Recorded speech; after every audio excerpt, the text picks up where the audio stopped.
எல்லையில்லாத மகிழ்ச்சி ஏற்படும். அப்படி இந்த பரத்வாஜ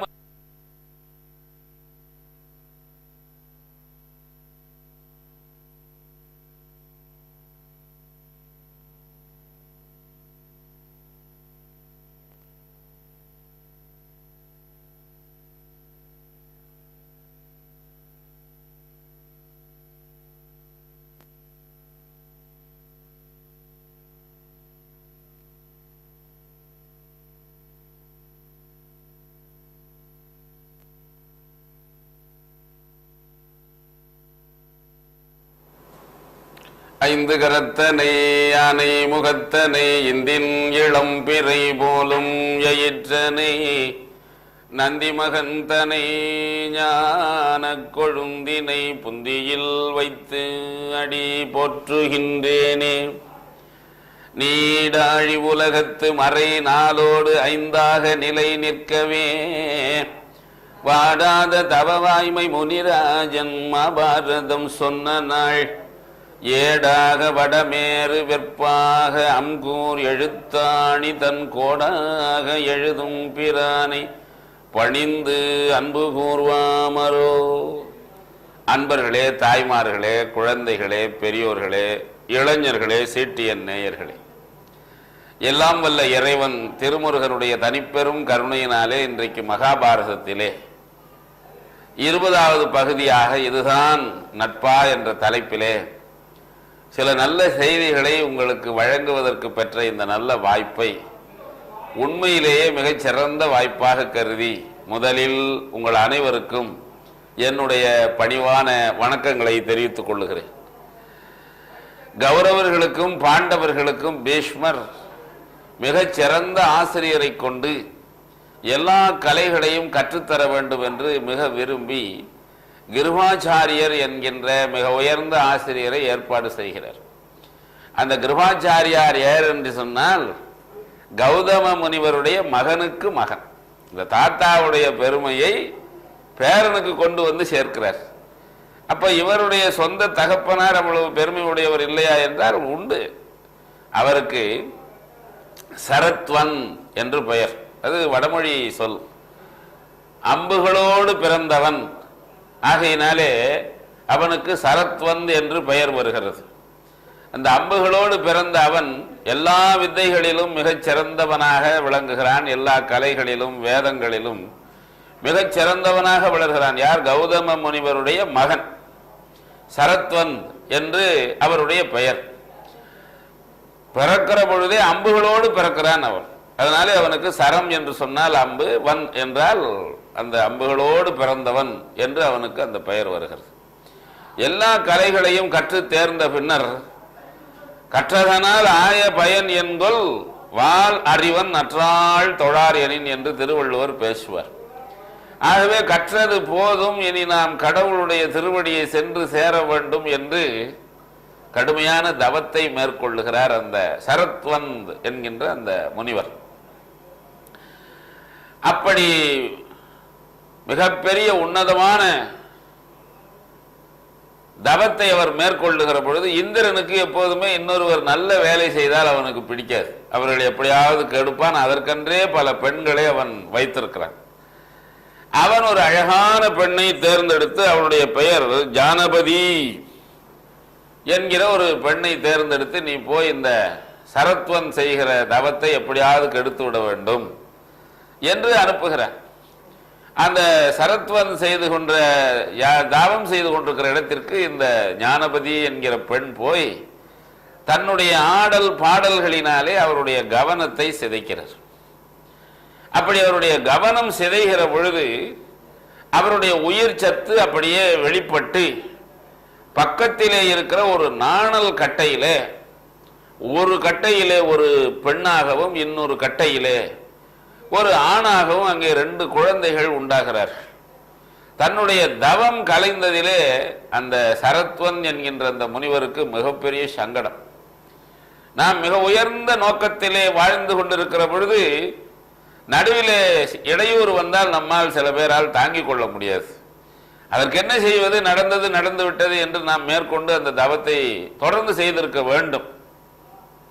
ஆனால் அந்த சரத் மனம் தாங்கவில்லை. ஆகவே அந்த இடத்திலேயே தன்னுடைய வில்லையும் அம்புகளையும் அந்த நாணல் கட்டையிலே தோன்றிய குழந்தைகளையும் அப்படியே விட்டுவிட்டு அவர் வேறு இடம் சென்று விடுகிறார். காட்டிலே இந்த குழந்தைகள் ரெண்டும் வளர்கின்றன. இந்த ஆண் குழந்தைக்கு கிருபன் என்று பெயர், பெண் குழந்தைக்கு கிருபை என்று பெயர். இந்த பெயர்களெல்லாம் நீங்கள் நன்றாக நினைவில் வைத்துக் கொள்ள வேண்டும். இந்த சந்தனு மகாராஜா ஒரு முறை காட்டிலே வேட்டையாட செல்கிற பொழுது இந்த வில்லு அம்புகள் நாணல் கட்டையிலே கிடக்கிற இந்த 2 குழந்தைகள் எல்லாவற்றையும் எடுத்துக்கொண்டு வந்து விடுகிறார் அரண்மனைக்கு. வந்தவர் அந்த அரண்மனையிலே மிக நல்ல முறையிலே அந்த கிருபனையும் கிருபி என்ற அந்த பெண் குழந்தையும் மிக நன்றாக வளர்க்கிறார். அந்த கிருபாச்சாரியர் தான் வளர்ந்து மிக சிறந்த முறையிலே எல்லா வில் வித்தைகளிலேயும் வல்லவராகி வேத வேதாந்தங்களிலே எல்லாம் வல்லவராகி அவர் இந்த கௌரவர்களுக்கும் பாண்டவர்களுக்கும் சிறந்த வித்தைகளை எல்லாம் கற்றுத்தர வந்து அமைகிறார். கோதமன் மகன் குனிவில் ஆதியாம் மேதகு படைக்கலம் யாவும் வீரொடு எம் மாதவன் வயல் பயில் வரதன் வன் திரள் கெதமில் சிந்தையான் கிருபன் என்று உளான். உயர்ந்த சிந்தனை உடையவர் கிருபாச்சாரியார். இந்த சிறுவர்கள் எல்லாம் நல்ல கலைகளை எல்லாம் கற்றுக்கொள்ளுகிறார்கள். சரி, இவரே போதும் என்று விட்டுவிட முடியுமா? பீஷ்மர் தன்னுடைய பேர பிள்ளைகள் இன்னும் இன்னும் உயர்ந்த ஆசிரியரிடம் கல்வி பயில வேண்டும் என்று விரும்புகிறார். அதில் ஒன்றும் குற்றம் இல்லை. இது கோடை காலம், நல்ல பௌர்ணமி நாள், இரவிலே நல்ல ஒளி வீசுகிறது நிலவு, மனசுக்கு ரொம்ப மகிழ்ச்சியாக இருக்கிறது. இரவு முழுவதும் எப்போதும் நிலவு எரிந்து கொண்டே இருக்க வேண்டும், எப்போதும் குழுகுழு என்றே இருக்க வேண்டும் என்று நாம் விரும்பினால் அது நடக்குமா? நிலவு எவ்வளவுதான் சிறந்ததாக இருந்தாலும், குளிர்ச்சியான கரணங்களை வீசினாலும், மனத்திற்கு மகிழ்ச்சி தந்தாலும் கதிரவன் வர வேண்டும் அல்லவா? ஆகவே நாம் கதிரவன் வர வேண்டும் என்று விரும்புகிற பொழுது நிலவு தாழ்ந்தது என்று பொருள் அல்ல. நாம் அதை நன்றாக நினைவு பார்த்தவன். நாமெல்லாம் சட்டுன்னு கோச்சிக்கிறோம். நீங்க நல்லா பேசுகிறீர்கள், உங்களை விட காந்தி நன்றாக பேசுகிறார் என்று சொன்னால் நமக்கு மனசு அப்படியே சுருங்கி போய்விடுகிறது. நாம் ஒருவர் தான் உலகத்தில் சிறந்தவர் என்று நாம் நினைக்க கூடாது. நாம் சில வகைகளிலே சிறந்தவர்களாக இருக்கலாம், நம்மை விட சிறந்த முறையிலே சிலர் வேறு வகைகளிலே இருக்கலாம். இந்த ஒரு பேலன்ஸ்டு மைண்ட், சமநிலையான மனம் நமக்கு வந்து விடுமானால் யாரும் நம்மை துன்புறுத்த முடியாது, நம்மை அசைக்க முடியாது, நம்மை வருத்தப்பட செய்ய முடியாது. ஒன்றும் இல்லாத நிலையில் தான் யார் எது சொன்னாலும் நமக்கு வருத்தம் ஏற்படும்.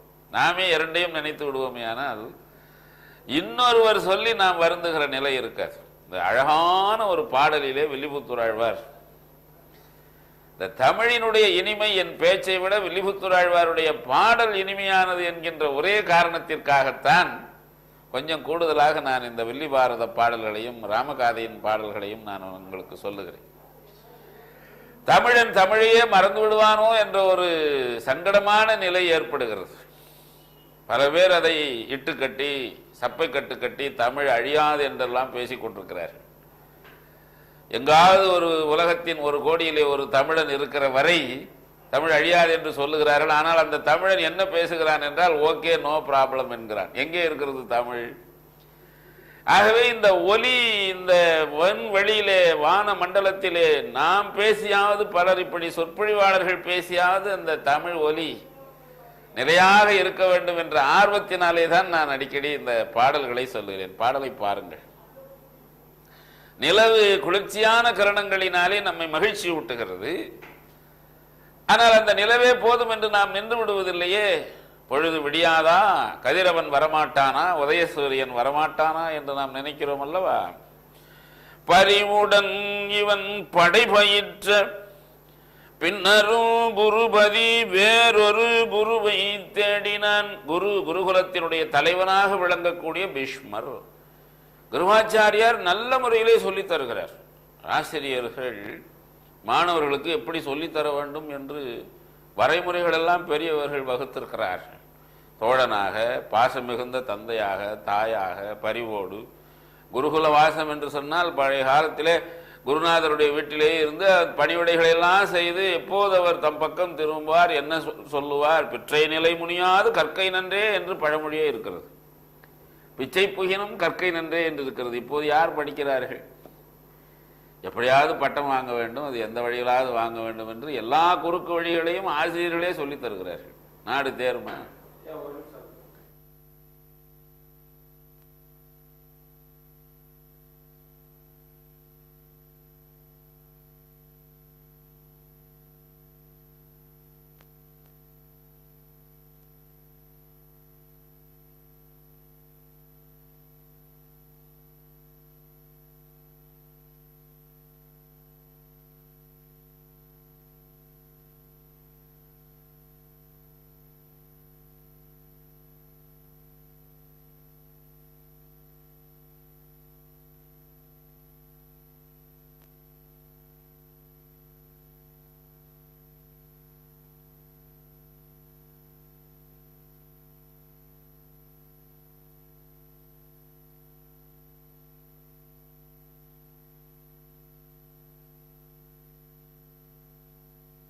சகல கலைகளையும் தன்னுடைய அன்பு மாணாக்கர்களுக்கு சொல்லித்தர வேண்டும்.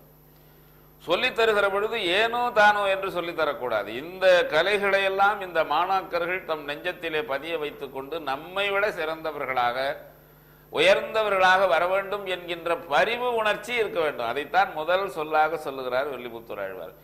பரிவுடன் இவன் படை பயிற்ற, அவர் சரியில்லாததினாலே இன்னொரு ஆசிரியரை வைத்தார் என்று நீங்கள் நினைத்து விடாதீர்கள். இவரை விட சிறந்தவர். எப்படி நிலவை விட சூரியன் உயர்ந்ததோ அப்படி நீங்கள் உதாரணத்தை அப்படி பார்க்க வேண்டும். பரிவுடன் இவன் படை பயிற்ற பின்னரும் குருபதி வேறொரு குருவை தேடினன், இருள் அற மதி நிலவு எரித்தது ஆயினோ. நிலவு இல்லை என்று சொன்னால் நாம் இரவு நேரத்திலே ஒளி இல்லாமல் இருட்டிலே தடுமாறி தத்தளித்திருக்க வேண்டும். உண்மையிலேயே நமக்கு பேர் உதவி செய்திருக்கிறது நிலவு, அதில் ஒன்றும் பிழை இல்லை. ஆனால் அதைவிட சிறந்த பரிதியை நயக்கும் இப்பறவை ஞானமே. கடல் சூழ்ந்த இந்த உலகத்திலே இருக்கிற எல்லாரும் எதை விரும்புவார்கள்? நிலவையும் விரும்புவார்கள். பொழுது விடிந்தால் கதிரவனையும் விரும்புவார்கள். அப்படி இந்த கிருபாச்சாரியரை விட உயர்ந்த ஆசிரியர் யாராவது கிடைப்பார்களா என்று பீஷ்மர் அங்கும் இங்கும் பலரை வைத்து நல்ல ஆசிரியர் இருக்கிறாரா என்று தேடினார்கள். அப்படி தேடுகிற பொழுது உயர்ந்த கலைகளை எல்லாம் கற்ற துரோணரை பற்றிய செய்தி பீஷ்மருக்கு வந்து சேர்ந்தது. அவர் என்ன கலைகளிலெல்லாம் மிக உயர்ந்தவராக இருந்தார் என்றால், அவருடைய இந்த பாரதத்திலே வருகிற ஒவ்வொரு ஞானிகளுடைய பிறவியும் நம்மால் ஜீரணித்துக் கொள்ள முடியாத அளவுக்கு வினோதமாக இருக்கும். நான் இந்த கர்ணன் தோன்றுகிற பொழுதே உங்களுக்கு விவரங்களை சொன்னேன். நம்முடைய உடல் பூத பரிணாம தனு, தேவ சரீரம் பூத சார தனு என்று. அப்படி இந்த முனிவர்கள் தோன்றுகிற பொழுதெல்லாம் புது புது முறைகளிலே அவர்கள் தோன்றுவார். ஆகவே அதை நீங்கள் அடிமனத்திலே நன்றாக நினைவில் வைத்துக் கொள்ள வேண்டும். இப்ப இந்த துரோணர் கும்பத்திலே தோன்றியவர். துரோண கும்பம். பரதநாத வேத பரத்து வாசன் என்பான், விரத வேள்வி தன்னின் மேனகையாலான சரததாது விழுந்த துரோண கும்பம் தன்னில் வரதன் ஒருவன் வந்தான், வசிட்ட முனியை வப்பான். சந்தத்தை மாற்றுகிறார் வில்லிபுத்தூர் ஆழ்வார். நாட்டிய கலையிலே வல்லவர், நாத இசையிலே வல்லவர், வேதங்களிலே வல்லவர். யாரு? பரத்துவாச முனிவர். ஒன்றை நீங்கள் நன்றாக நினைவில் வைத்துக் கொள்ள வேண்டும். மிக உயர்ந்த கலைஞர்கள் தான் ஒரு நொடியில் பிழை செய்து விடுவார். அழகுணர்ச்சி அதிகமாக இருக்கிற காரணத்தினாலே அவர்கள்தான் தவறு செய்து விடுவார். மிக உயர்ந்த நடிகர்களுடைய நீங்கள் வாழ்க்கை பார்க்கலாம், நடிகைகளுடைய வாழ்க்கை பார்க்கலாம், கலைஞர்களுடைய வாழ்க்கை பார்க்கலாம். யாராவது அன்பாக பாசத்தோடு பேசினால் உடனே மனத்தை பறிகொடுத்து விடுவார்கள். தன் சொத்து சுகம் எல்லாவற்றையும் அவர்களுக்கு எழுதி வைத்து விடுவார். தாங்கள் தெருவில் நிற்க வேண்டி வருமே என்று கூட அவர்களுக்கு தெரியாது, புரியாது. நாம் அதை குற்றம் என்று சொல்லுவோம். அந்த அழகு உணர்ச்சி காரணமாக, கலை உணர்ச்சி காரணமாக. நன்றாக நினைந்து பாருங்கள், எத்தனை சொற்களை போடுகிறார் வில்லிபுத்தூர் ஆழ்வாரன். பரதம் ஆடற்கலையில் வல்லவர். உண்மையில் ஆண்கள் தான் ஆடற்கலையில் வல்லவராக இருக்க முடியும். நடராஜா என்று சிதம்பரத்தில் எழுந்தருளி இருக்கிற சிவபெருமானுக்குத்தான் பெயர். பெண்கள் ஆடினால் அழகு உண்மைதான், ஆனால் நடனக்கலையிலே வல்லவர்களாக ஆண்கள் தான் இருக்க முடியும். நடராஜா என்று நாம் பார்க்கிறோம். பரதம், நாதம், பாடலிலே பல அற்புதங்களை செய்ய வல்லவர் பரத்வாஜ முனிவர். பரத்வாஜர் ராமாயணத்திலும் வருவார். இவர் அவருடைய விருந்திலே நேரத்தை செலவிட்டதனாலே தான் ஸ்ரீராமச்சந்திர பிரபுவுக்கு சாப்பாட்டு ராமன் என்ற பெயர் வருகிறது. லங்கை நோக்கி செல்லுகிற பொழுது இருந்து விருந்து அருந்துவிட்டு செல்லுங்கள் என்று சொல்லுகிறார் சுவாமி பரத்வாஜர். சுவாமி, நான் முக்கியமான வேலையாக போகிறேன், தேவரீர் என்னை அனுகிரகம் செய்ய வேண்டும், வருகிற பொழுது உண்கிறேன் என்று சொல்லுகிறார். அப்படியே வருகிற பொழுது சாப்பிட சொல்லுகிறார். அப்படி சாப்பிடுவதற்கு இசைந்ததனாலே அவருக்கு சாப்பாட்டு ராமன் என்று பெயர். சாப்பாட்டிலே ஆசையின் காரணமாக இல்லை. அந்த சாப்பிடுகிற நேரம் காலதாமதமாகிற பொழுதுதான் பரதனுடைய உயர்ந்த பண்பு உலகத்திற்கு தெரிய வருகிறது. ஏதாவது செய்து கொள்ளுவான் இந்த பரதன் என்று பயந்துதான் ஆஞ்சநேயரை அனுப்பி, அடடா, என் அண்ணா சொன்ன நேரத்திற்கு வரவில்லையே, 14 ஆண்டுகள் கடிந்த பின்னே நான் இந்த ராஜ்யத்தை இயல்பாக ஏற்றுக்கொள்வேன் என்று என் அண்ணா என்னை தவறாக நினைத்து விட்டாரோ என்று நினைந்து, தம்பி சத்ருக்கனா, நீ ஆட்சி செய், ஆட்சியில யாரும் இல்லாமல் ஒரு நாடு இருக்கக்கூடாது, நான் இந்த எரியில் வீழ்வேன் என்று நெருப்பை மூட்டி அதை வலம் வந்து விழப்போகிற பொழுதுதான் வாயு பகவானுடைய அருமை பிள்ளை ஆஞ்சநேயர் வந்து, ஐயன் வந்தனன், ஆரியன் வந்தனன், மெய்யர் மெய்யல் வந்தனன் என்று அந்த எரிகிற நெருப்பை, எரியை கையினால் கரியாக்கினான். அங்க பரத்வாஜ முனிவர் ஞாபகம் உங்களுக்கு வரும் என்று நினைக்கிறேன். அப்படிப்பட்ட பரத்வாஜ முனிவர் பரதத்திலே, நாதத்திலே, வேதத்திலே எல்லாவற்றிலும் வல்லவர். அவருடைய தவத்தை கெடுப்பதற்கு, விஸ்வாமித்திரர் தவத்தை கெடுக்க வந்த அதே மேனகை வந்து ஒரு ஓவிய காட்சி நடத்துகிறாள். அவள் ஆடிய நாடகத்திலே மனத்தை பறிகொடுத்து அவருடைய அந்த உயிர் சத்து அப்படி எகிரி போய் பக்கத்திலே இருந்த ஒரு துரோண கும்பத்திலே விழுகிறது. அந்த கும்பத்திலே என்று தோன்றியதனால் இவருக்கு துரோணர் என்று பெயர். சுரதாது வீழ்ந்த துரோண கும்பம் தன்னில் வரதன் ஒருவன் வந்தான், வசிட்ட முனியை ஒப்பான். வரதன் வேண்டியதையெல்லாம் வழங்கு. வரதராஜா என்று பெருமாளுக்கு பெயர் உண்டல்லவா? வரதராஜன்கிறது பெயர்களிலேயே சிறந்த பெயர். நாம் கேட்பதையெல்லாம் வழங்குகிற இறைவன் என்று பொருள். அந்த துரோண முனிவர் யாருக்கு சமமானவர்? வசிட்ட மாமுனிவருக்கு சமமானவர். வசிட்டர் யார்? ராமலட்சுமணருக்கெல்லாம் குருநாதர், ரவிகுல திலகனாகிய அந்த குல குருவாக விளங்கியவர். அப்பேற்பட்ட துரோணரை உயர்ந்த முறையிலே சென்று அழைத்து வந்து, அவர் யாரிடம் சிறந்த கலைகளை கற்றார்? ஒவ்வொருவருக்கும் அவருடைய ஆசிரியர்னாலே தான் பெயர். துரோணருக்கு ஆசிரியராக தந்தையாரே கிடைத்திருக்கிறார். பரத்வாச முனிவரிடம் 14 வித்தைகளையும் நம்ம துரோணர் கற்றார். அது என்ன 14 வித்தைகள்? 1 2வது பெயராவது நாம் தெரிந்து கொள்ளலாம். ருக்கு, யஜுர், சாமம், அதர்வணம் என 4 வேதங்கள், சிக்ஷை, வியாகரணம், சாந்தஸ், நிருத்தம், ஜோதிடம், கல்பம் என்று வேதாங்கங்கள் 6, மீமாம்சை, தர்க்கம், புராணம், தர்மசாஸ்திரம் என்று உபாங்கம் 4, ஆக 14 சாஸ்திரங்கள். நாம் ஒரு 2 சினிமா பாட்டு தெரிஞ்சாலே காலரை தூக்கி விட்டுக்கிறோம். என்னை போல் அறிவாளி உலகில் உண்டா? கற்றது அதனால்தான் கை மண் அளவு என்று பெரியவர்கள் சொல்லுகிறார்கள், கல்லாதது உலக அளவு என்று. இந்த 14 கலைகளையும் பரத்வாஜ முனிவரிடமே துரோணர் கற்று தேர்ந்து அவரை விட அதை பரிமளிக்க செய்கிறார். ஒரு வித்தையை ஒருவர் கற்றுக்கொள்ளுகிற பொழுது, என்னுடைய ஆசிரியர் நரசிம்மையங்கார் என்கிறவர் ரொம்ப இனிய குரல், 95 வயது, 10வது வகுப்பு படிக்கிற பொழுது சந்திரஹாசன் இந்த பாடலை பாடு என்று அவர் முதலில் பாடி காட்டுவார். அந்த குரலை கேட்டு கேட்டு கேட்டு அவரை விட நாம் அழகாக பாட வேண்டும் என்ற ஆர்வத்தினாலே எப்போதும் அவரை நினைந்து கொண்டு பேசுவது என்னுடைய இயல்பு. ஆக ஒரு ஆசிரியனுக்கு என்ன பெருமை? தான் கற்றுத்தந்ததை அதைவிட அழகாக பரிமளிக்க செய்கிற மாணாக்கனை பார்த்தால் அவருக்கு எல்லையில்லாத மகிழ்ச்சி ஏற்படும். அப்படி இந்த பரத்வாஜ முனிவருடைய மாணாக்கராகிய துரோணர் இத்தனை கலைகளிலும் மிக வல்லவராக விளங்கியார். அவருக்கு பீஷ்மர் சிறந்த ஒரு தூதரை அனுப்பி, தேவரீர் அருள் கூர்ந்து எங்களுடைய அத்தினாபுரத்திற்கு வந்து எங்களுடைய குழந்தைகளுக்கு, கௌரவ குழந்தைகளுக்கும் பாண்டவர்களுக்கும் நீங்கள் கலைகளை கற்றுத்தர வேண்டும் என்று பணிவோடு வேண்டுகிறார். அந்த பீஷ்மர் அவரை, அவருடைய பெருமையை, அவருடைய அன்பை, அவருடைய மேன்மையை உணர்ந்து கொண்ட துரோணர் அப்படியே ஆகட்டும் என்று, இதே வியாச பாரதத்திலே வேறு மாதிரி வரும். கௌரவர்களும் பாண்டவர்களும் விளையாடி கொண்டிருப்பார்கள். அவர்கள் விளையாடி கொண்டிருக்கிற பந்து கிணற்றிலே விழுந்துவிடும்.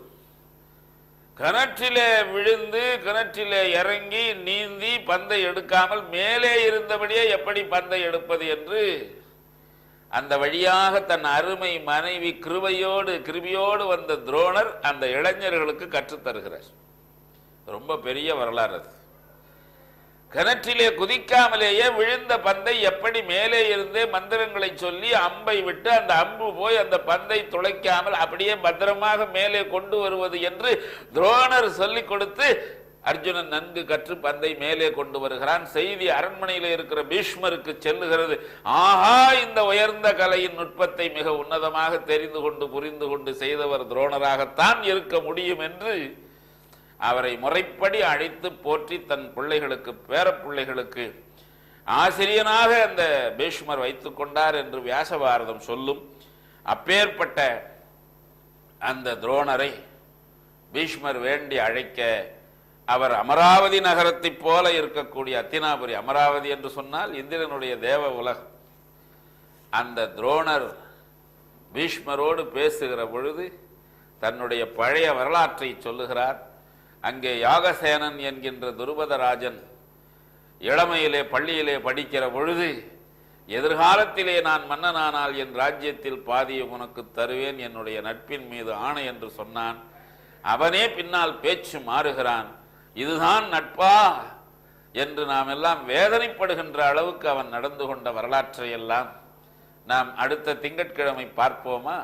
எல்லாருக்கும் எல்லா நலங்களையும் எல்லாம் வல்ல இறைவன் எப்போதும் நல்க வேண்டும் என்று தெரிவித்து வணங்கி விடைபெறுகிறேன். வணக்கம், நன்றி.